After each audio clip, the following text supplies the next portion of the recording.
Que l'on souhaite faire du bikepacking avec son gravel ou son vélo de route, ou bien du cyclotourisme plus traditionnel avec un vélo type randonneuse équipé d'un porte-bagages, choisir ses sacoches de vélo est loin d'être facile tant il y a d'options disponibles. Je vais donc essayer de vous aider à y voir un peu plus clair en vous donnant mes 10 critères essentiels à prendre en compte pour choisir vos sacoches de vélo pour voyager. Le premier point à prendre en compte, et c'est vraiment le plus essentiel, c'est la durée de votre voyage et le style de votre voyage. Si vous cherchez des sacoches pour faire des petits week-ends à droite à gauche, ou alors pour partir sur un voyage au long cours de 6 mois à vélo, forcément ce ne sera pas pareil. Mais le style de votre voyage va aussi beaucoup compter. Si vous êtes en mode plutôt slow travel, vous en fichez un peu de la vitesse à laquelle vous avancez, vous n'allez pas forcément rechercher cette légèreté optimale. Par contre, si vous êtes en mode ultra, là vous allez chasser le moindre gramme. C'est vraiment différent. Le style de votre voyage aussi, c'est choisir là où vous allez dormir. Si vous dormez à l'hôtel, évidemment, vous n'allez pas avoir besoin du tout de la même chose que si vous dormez sous tente. Ça aussi, c'est à prendre en compte. Posez-vous vraiment la question avant d'acheter vos sacoches de vélo parce que vraiment, c'est le plus important. Le deuxième point, c'est d'avoir évidemment des sacoches qui soient adaptées à la taille de votre vélo. Alors ça paraît évident dit comme ça, mais je pense qu'on s'est tous déjà fait avoir, particulièrement nous les femmes, parce que souvent on a des vélos taille assez petite, et en fait il y a plein de sacoches où juste ça n'ira pas. Donc parfois on s'emballe un peu, on se dit ah celle-là elle a l'air super, bah on n'a pas encore mesuré, alors on a regardé tous les autres critères, mais en fait juste ça n'ira pas. Parce que par exemple le cadre, s'il est trop petit, les sacoches de cadre, il y a plein de fois juste ça va pas rentrer dedans. Les sacoches de centre, si vous êtes en vélo de route ou en gravel, à cause des cocottes, parfois vous allez être limité. Pareil, il y en a plein, en fait, ça passe pas. Sacoche de selle, en fonction du dégagement, en fait, il faut un certain dégagement sous la selle. Et ben si vous n'avez pas cet espace-là, vous pourrez pas mettre tel type de sacoche parce qu'elle va venir frotter. Enfin, tout ça, faut vraiment le prendre en compte et mesurer.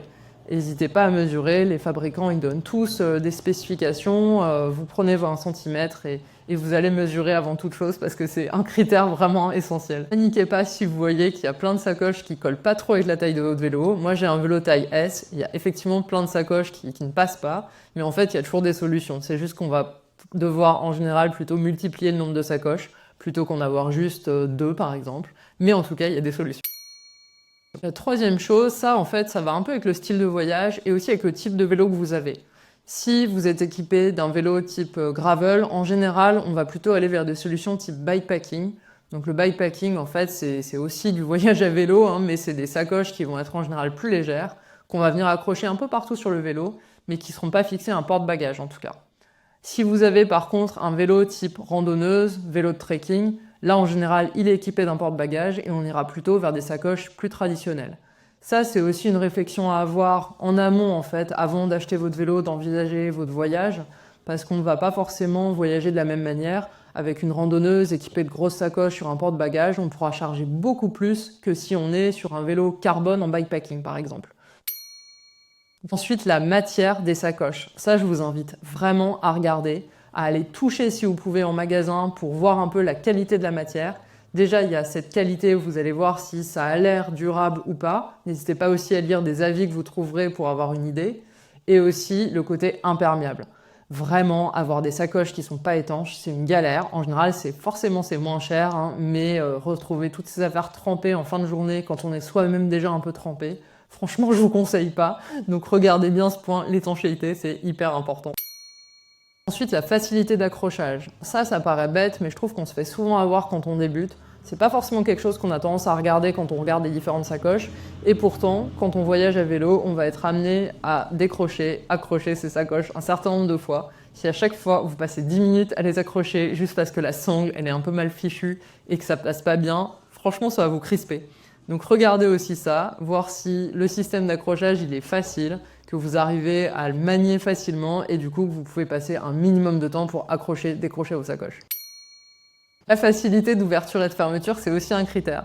Il y a certaines sacoches, on ne va pas trop passer son temps à les ouvrir, les fermer, type sacoche de selle en général. Pendant la journée, on ne va pas trop y toucher. Il y en a d'autres, au contraire, on va passer son temps à les ouvrir et les refermer. Sacoche de cadre, sacoche de cintre. En général, on va y mettre des petites choses à manger, un appareil photo, ce genre de choses. On veut pouvoir y accéder facilement. Si à chaque fois on se galère avec la fermeture éclair de la sacoche, c'est vraiment compliqué. Donc ça à regarder aussi, regardez vous arrivez à ouvrir, fermer facilement et aussi la qualité de la fermeture. Vous n'ayez pas une fermeture éclair qui vous reste entre les mains, c'est pas très agréable. Regardez aussi l'organisation de la sacoche que vous envisagez d'acheter. Sur certaines, c'est vraiment juste un grand compartiment, il n'y a pas d'autres poches en particulier. Sur d'autres, vous allez avoir des poches à l'intérieur qui vont vous permettre de vous organiser un peu mieux. Ça dépend un peu de vos besoins, mais du coup, c'est quand même intéressant à prendre en compte. Après, vous pouvez aussi avoir des besoins particuliers. Par exemple, vous pouvez avoir besoin d'un passe-câble parce que vous voulez passer le câble d'une dynamo, ça à vérifier. Vous pouvez aussi vouloir emporter pour une raison ou une autre un ordinateur portable et là, mesurer, regardez si vous allez réussir à le caser quelque part, c'est pas forcément facile. Donc prenez en compte vos besoins spécifiques, notez-les et choisissez vos sacoches en fonction. Mon 8e point, c'est le look, le design des sacoches. Alors pour certains, ça va n'avoir vraiment aucune importance et pour d'autres, ça va être important. L'avant-dernier point, c'est les conditions de fabrication et la provenance. Dans les sacoches de bikepacking et de voyage à vélo, il y a vraiment de tout. On a des sacoches qui sont fabriquées à la main par des artisans, on a des sacoches qui sont fabriquées de manière industrielle à l'autre bout du monde. Donc ça, c'est un critère à regarder aussi et à adapter aussi en fonction de votre budget, ce qui est mon dernier critère. Évidemment, le budget, on n'a pas tous le même, ça reste très individuel. Souvent, ça va quand même aussi aller avec la durabilité du produit. En général, quand on met un peu plus cher, on a un produit qui est durable. C'est pas toujours vrai, je vous l'accorde, mais globalement, c'est quand même assez juste. Donc si vous avez les moyens de mettre un peu plus sur le coût, en général, vous serez quand même gagnant parce que vous garderez vos sacoches vraiment longtemps. J'espère que cette vidéo vous aura aidé à y voir un peu plus clair. Rappelez-vous qu'il n'y a pas une solution, il y a vraiment plein de configurations possibles. Donc à vous de noter vos critères qui vous sont propres et d'adapter. À bientôt!